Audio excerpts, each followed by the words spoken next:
There are killers who act on impulse. Others do it for revenge. But then there are some who follow a pattern so strange it feels almost ritualistic. In the late 1990s, a small town began to experience a series of crimes that were impossible to explain. The victims didn't know each other. There were no witnesses. There was no evidence. But they all shared something deeply disturbing. They always appeared in groups of 3. And so, the name that still inspires fear today was born. The Trinity Killer. It all started in the winter. Police found the first body in an abandoned park. A man in his 40s. There were no signs of robbery. No struggle. But the strangeness came later. 2 days after, another body appeared. And on the third day, the third. 3 victims. 3 consecutive days. At first, investigators thought it was just a coincidence. They were wrong. As the months passed, the pattern repeated itself. Another set of 3 victims. Then another. The town, once a peaceful community, was now paralyzed by fear. Every shadow seemed to hide a threat, and every stranger was a potential suspect. The detectives began to notice something unsettling. Each crime followed the exact same pattern. First, a victim found in a public place. Second, another victim abandoned near water. And third, and the final victim always appeared inside an empty house. 3 scenes, 3 victims, 3 days. It was as if the killer was recreating some macabre ritual. That's why the press started calling him the Trinity Killer. The media frenzy was intense. Newspapers ran headlines that screamed of a ghost haunting the town. Experts on TV tried to build a psychological profile, but the killer's motives were a complete blank. Was it for religious reasons, a personal vendetta, or was it pure, cold-blooded chaos? No one knew. In the third set of murders, the police discovered something new. A symbol.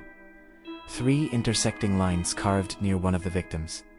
At first, they thought it was just a random doodle, but one detective noticed something chilling. The symbol looked like a distorted version of the Trinity symbol. 3 lines, 3 points, 3 victims. The killer was leaving a signature, but no one knew why. This discovery only deepened the mystery. Was the killer part of a cult? Was he sending a message to the world? Or just to the police? They brought in symbology experts, historians, and theologians. But the symbol's specific design was unique, created by the killer himself. It was a signature of pure evil. After months, without any leads, the police stumbled upon something unexpected. A security camera captured a man near one of the scenes. His face wasn't clear, just his silhouette. Tall, thin, wearing a long coat. It wasn't much, but it was their only lead. After weeks of painstaking work, cross-referencing public records and blurry databases, investigators finally got a match. His name was Arthur Lee, a man who seemed completely normal. He worked at a local library. He had no criminal record. He was quiet, kept to himself, and his neighbors described him as harmless. But when the police went to his apartment, it was empty. He had vanished. Inside the house, they found something deeply disturbing. A notebook. And inside the notebook were lists of names. Each page had 3 names. All of them were crossed out, except for the last page. 3 names, 3 addresses, 3 dates. The final date was for that very day. The police raced against the clock, sirens blaring through the terrified town, hoping to stop the next crime. But when they arrived at the final location, it was too late. They burst through the door, expecting the worst, but the scene was not what they anticipated. The last crime scene was different. There was no body, just 3 candles, lit and placed in a triangle on the floor. And on the wall, a sentence written in black ink. It said, "The Trinity never ends. The killer was never found. He never killed again." Or at least, that's what the police believe. Because every few years, in different cities around the world, 3 lit candles are found in an empty house. The case of the Trinity Killer was officially closed, but the legend lives on. He became a ghost story, a cautionary tale told in hushed tones.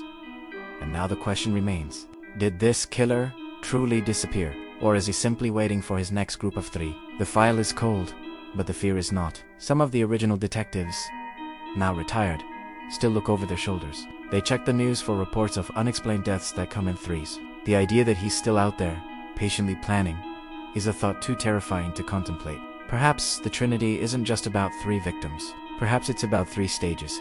The act, the disappearance, and the eternal, chilling silence that follows. What do you think happened to the Trinity killer? Let me know your theories in the comments. Thanks for watching.